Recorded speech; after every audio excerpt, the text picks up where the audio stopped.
Namaste. Let us try to understand the purpose of incarnation. Life is not the opposite of death. Birth is the opposite of death. Life is eternal. Your consciousness is the soul inside your body. This consciousness is the ageless and deathless life I am talking about.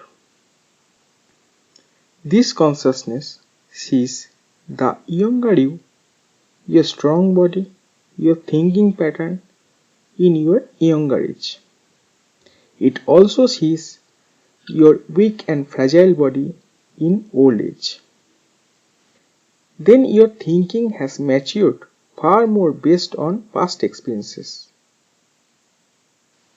But you will notice that something inside you observes all this throughout your entire life, but never changes itself. The observer is your consciousness, the real you. It takes on different bodies to be born in the earth again and again. So, there must be some specific reason behind it. What is it?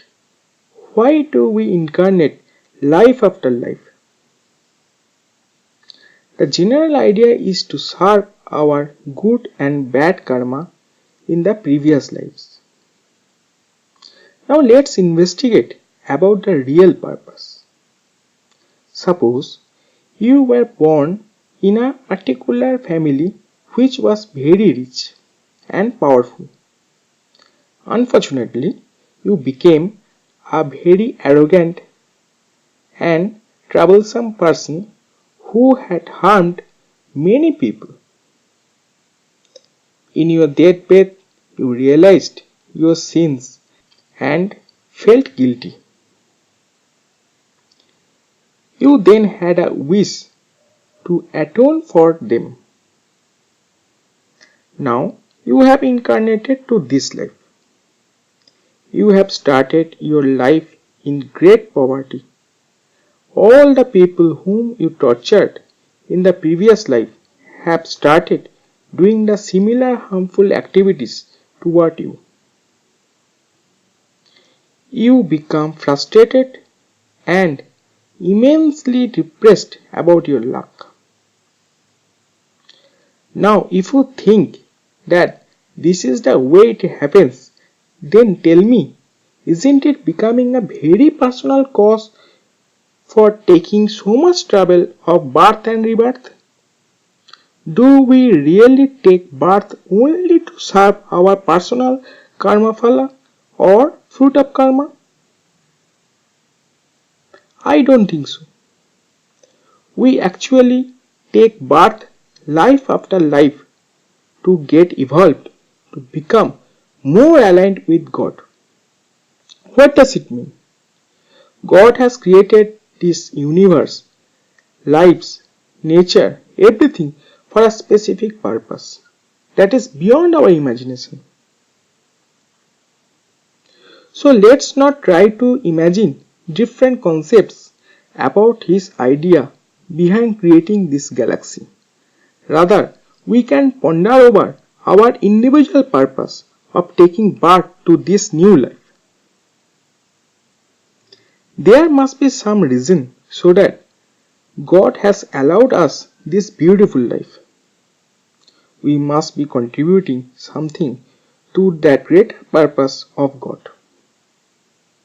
For that, we must be eligible to serve Him and be in alignment with His thinking. Hence, evolution is necessary. We experience different events in each life and we undergo the training program designed by the Almighty Universe in the form of happiness, sorrow, love, compassion, mistake, compensation, etc. We see it as karma and the fruit of that karma.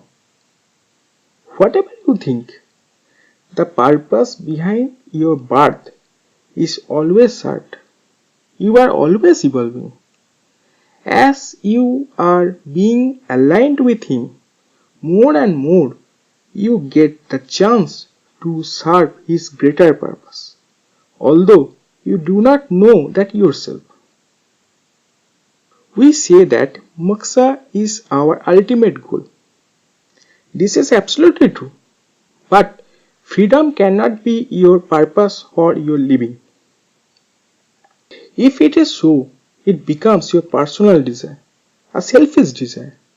When all of your karma to the unknown greater purpose is completed in the journey of evolution, then no karma is left for your soul to do. You are fully aligned with God then. You become God.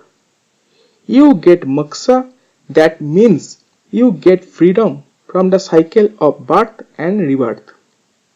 It means the individual consciousness is merged into the ultimate source, which is cosmic consciousness. If you also think similarly, then become more aware in the present moment. You will start to see many hints, maybe in the form of synchronicity or different signals in the form of extrasensory perception. The language of God can also be felt through our feelings in our heart. That's why sometimes the feelings in your heart do not approve of the decisions your brain makes. Just look back at your whole life. Every bad incident that has happened to you always had an inner good hidden in it. You just couldn't identify it. When you stay in present moment, accept everything happening to you, then you are able to see the real purpose of all the incidents. You will know the way you need to work on to achieve the real purpose of your present life. Life seems so beautiful and joyful when you live in God's way. But when you like to live it in your way, by controlling everything, you create hindrances which in turn produce unhappiness and pain for you.